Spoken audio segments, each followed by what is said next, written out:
It's time for Outdoors Bound with George Noliff. Sponsored by Kubota of Lynchburg and Tony's RV.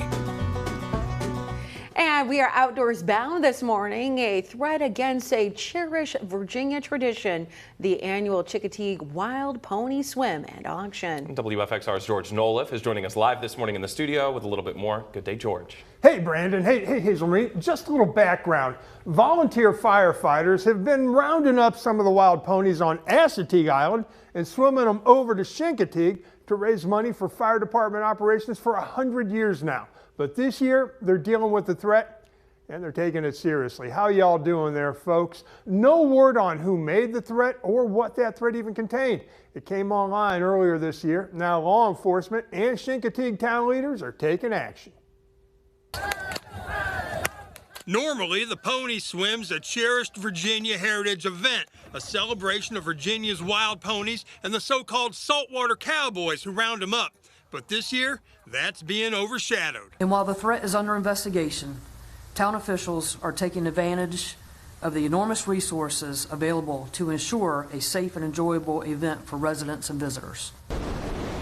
The pony swim and auction is going to go on the last week of July, but with extra security and with extra regulations. Among those are no coolers, no umbrellas, no glass containers, no bags or backpacks. Now, clear bags or backpacks are going to be allowed, as are 1-gallon Ziploc bags for folks to carry stuff in.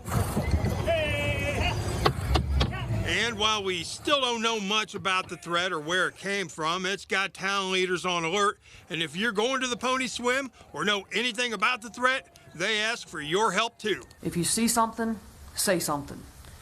Report any suspicious activities or suspicious persons to our local police department at any time. Again, the threats are serious enough to warrant precautions, but not enough to cancel the event. About 50,000 people crowd onto Chincoteague Island every year to see the ponies swim and then get auctioned off. All the money goes to local firefighting operations there.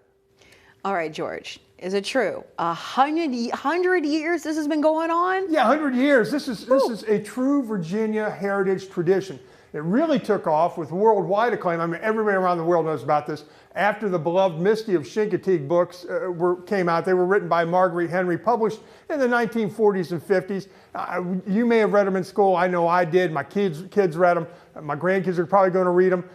Also, if you want to get a chance to get the feel of what this whole story is about, there's a movie, Misty of Chincoteague, based on the books. It's a classic. It's worth taking an afternoon and on some Sunday and just watching it. It's a blast. All right, looks like we got something to do. We're going to be watching this movie.